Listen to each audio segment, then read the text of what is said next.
right, folk, it's morning time. Look at all that snow out there. Oh my goodness, this is what we needed a parking ban for in Connecticut. Well, so there you go, folk. That's the amount of snow we actually got. And that's what they actually did the parking ban for. I knew I'd be right. I knew there wasn't going to be hardly anything. I don't know what it is with New England. I think I have a reason and I'll explain it. But they go crazy at just the thought of snow. It's crazy. And all right, folk. So, the parking ban was so important. You could see they do the parking ban so there's no vehicles around, so they can get the snow off the side of the road real easy and push it up. As you can see, and it's not just here, it's pretty much all the way down. So explain to me, please, what they needed a parking ban for. All right, so the opinion of Boondock. I believe that nowadays they do stuff like the parking bans.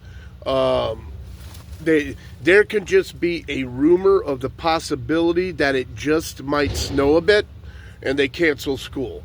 Okay? Now, back in the day, growing up in New England, there could be a freaking snowstorm on the ground. We're going to school. I mean, it had to be major. Like, it was going to snow all day long and not stop. Then we would probably stay at home. But if it was going to snow, for a long time during night and maybe during the day, well, the most they would do is you'd come in late, But they hardly ever canceled school back in my day. Nowadays, like I said, just a hint of snow, they're canceling school.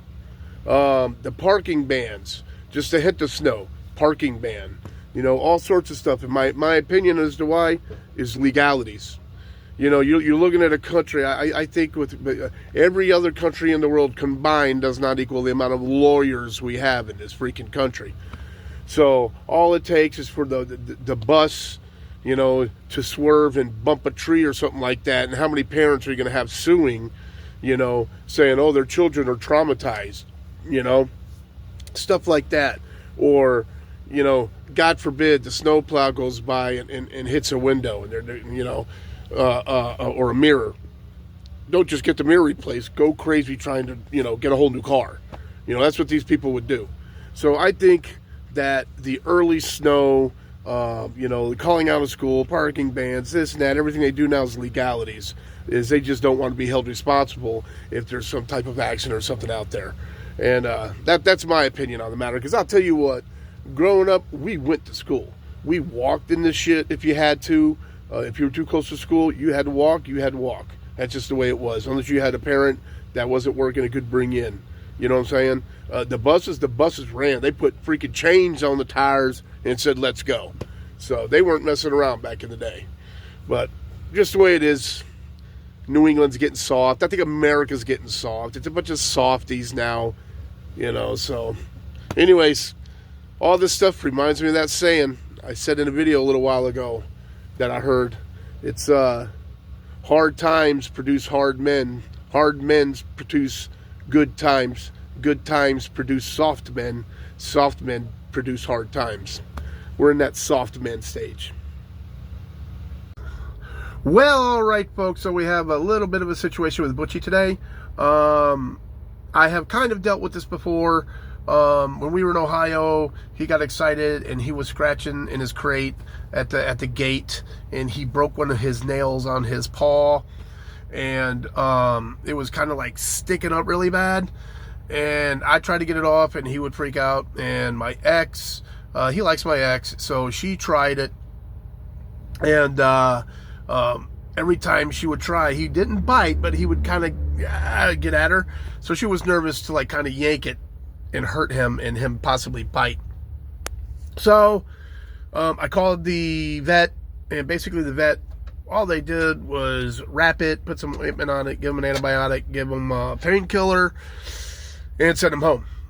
Well, today what he did, that's after they took the nail off. Today he chewed his own nail off. Actually, I got it right here. And it's not one of the regular nails like on the paw. It's the one that's up a little higher on the side. I forget what they call that thing. But here's his little nail right here. So that is the hard part. It's because it's kind of like, you know, a human with a hangnail, how you got to kind of rip it off. Well, he took his own off. So that's the hard part. I don't have to worry about that. I have ointment in here, a triple antibiotic. So I earlier today, I made an appointment for him to go to the vets. And we had an appointment for tomorrow at 4. But he did that. And from this point on, I know how to take care of it because the Mansfield and Boardman showed me how to take care of it. So I'm like, well, this part's done. So I called them, canceled it, and now I'm just going to put some ointment on him. The only thing that sucks for him is he doesn't have the painkiller that they gave him the last time. But I went out, I got some gauze, and boom, we got this here tape. And it's actually like a tape that doesn't taste good to them. So when he tries to chew on it or lick it, it's supposed to make him not want to do so. So hopefully that works. The last time we did this, he was really good and he didn't chew. He didn't really chew at it and try and get it off. I know I'll just got to keep that on for a couple days, especially while I'm walking him around and being winter and they got the salt out and everything. So I'm just going to keep it clean and take care of it there. But whew, that saves time, that saves money, and it saves him a bit of pain and whatnot. So I'm glad it worked out good. So, all right, folk. Well, excuse the background noise. The fellas are out there working pretty hard in the construction area. They got a chainsaw going right now. But anyways, Butchie's doing all right. Kind of letting his thing breathe a little bit, and I'm wrapping it up a bit later. Gonna clean it up, wrap it up, and he's gonna be all set. No problems with Butchie. Coming up, we have some extremely cold weather coming. Today is kind of cold. We're not even getting out of the 20s, but oddly enough, it is not as cold as I thought it was gonna be. It's not all that bad. It did get down to like 8 last night at some point. I woke up to 17. It's supposed to get down about the same tonight. Tito brought in a couple of my like a rack of my water so it doesn't freeze or anything like that, which is cool. I also have the propane, but I kind of picked up and shook the propane, and there's only, I would say, towards the bottom about this much left, and that was about 3 days ago. So coming up tomorrow, we're back in the 30s and high 20s at night, so that's not going to bother me. Thursday is like 45, so of course that's going to be awesome. Of course it goes down to like 15, but it's going to be like 30s on Friday more in the day, and it's going to plummet down to 15 to 10 degrees, something like that at night.